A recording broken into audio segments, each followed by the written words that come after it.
ബ്രൂവറികൾക്ക് അനുമതി നൽകിയതിൽ തെറ്റില്ല എന്ന മന്ത്രി പി ജയരാജൻ. ഇനിയും ലഭിക്കുന്ന അപേക്ഷകൾ പരിഗണിക്കും. എ കെ ആന്റണി മുഖ്യമന്ത്രിയായിരുന്ന കാലത്തും ബ്രൂവറി അനുവദിച്ചിരുന്നു. രമേശ് ചെന്നിത്തലയ്ക്ക് പരാതിയുണ്ടെങ്കിൽ എ കെ ആന്റണിയോട് ചോദിച്ചാൽ മതിയെന്നും മന്ത്രി കണ്ണൂരിൽ പറഞ്ഞു.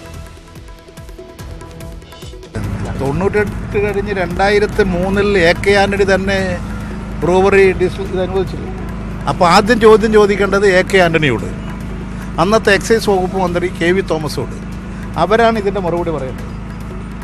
പിന്നെ ഇതിലൊന്നും ലൈസൻസ് കൊടുക്കുന്നതിലൊന്നും ഒരു തെറ്റുമില്ല.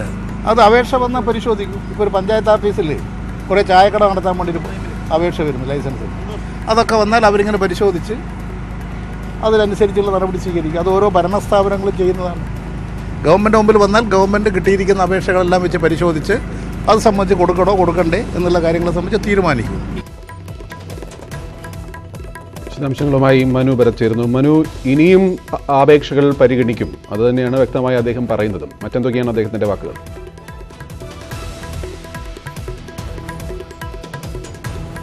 ഗോപി, ഇ പി ജയരാജന്റെ വാക്കുകൾ തന്നെ കടമെടുത്താൽ ഒരു ചായക്കട അനുവദിക്കുന്ന അതേ മാനദണ്ഡത്തോടു കൂടി തന്നെയാണ് അപേക്ഷകൾ വന്നാൽ സർക്കാർ ഈ ബ്രൂവറികളുടെ കാര്യത്തിലും തീരുമാനമെടുക്കുക എന്നാണ് അദ്ദേഹം പറയുന്നത്.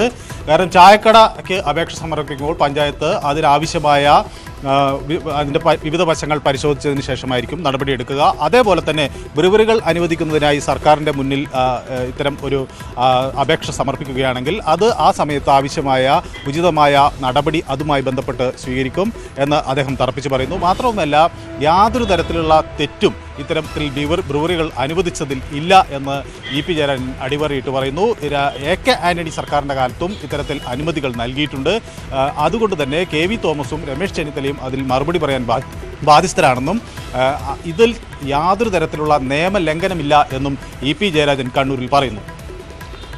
അപേക്ഷകൾ നിയമാനുസൃതമാണോ, പരിശോധനകൾ നിയമാനുസൃതമായി ഉണ്ടായോ തുടങ്ങിയ സംശയങ്ങളാണ് പ്രതിപക്ഷത്തിന്റെ ഭാഗത്തുനിന്നും മറ്റു ഭാഗത്തുനിന്നും ഉണ്ടായിട്ടുള്ളത്. അതിനെക്കുറിച്ച് മന്ത്രിയുടെ മറുപടി.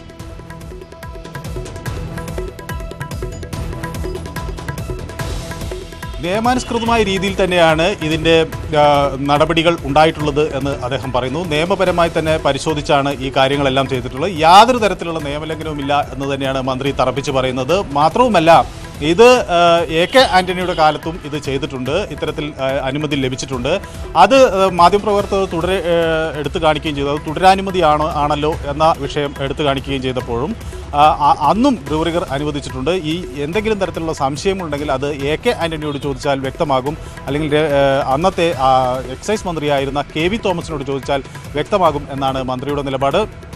മാത്രവുമല്ല, ഇനിയും ഇത്തരത്തിൽ അപേക്ഷകൾ സ്വീകരിക്കുന്ന കാര്യത്തിൽ സർക്കാരിന് വിമുഖതയില്ല. അപേക്ഷകൾ പരിഗണിക്കും, അത് പരിശോധിക്കും, ബന്ധപ്പെട്ട ഉദ്യോഗസ്ഥരുമായി അതിൽ നിന്ന് അവരുടെ റിപ്പോർട്ടുകൾ തേടും, അതിനുശേഷമായി അതിൽ ഉചിതമായ നടപടികൾ സ്വീകരിക്കും എന്ന നിലപാടാണ് മന്ത്രി വ്യക്തമാക്കുന്നത്. ഇ പി ജയരാജന്റെ രാവിലത്തെ വാക്കുകൾ വളരെ വ്യക്തമാണ്. ബ്രൂവറികൾ സംബന്ധിച്ച് ഇനിയും അപേക്ഷകൾ വന്നാൽ സ്വീകരിക്കും എന്ന് അദ്ദേഹം പറയുന്നു, പരിഗണിക്കും എന്ന് പറയുന്നു. അപേക്ഷ പരിഗണിക്കുന്നതും അതിൻ്റെ നടപടിക്രമങ്ങളും സുതാര്യമായി മുന്നോട്ട് പോകുമെന്ന് പറയുന്നു. ബ്രൂവറിക്ക് അനുമതി നൽകിയതിൽ തെറ്റൊന്നും കാണുന്നില്ല എന്നും ഇ പി ജയരാജൻ വ്യക്തമാക്കുന്നു.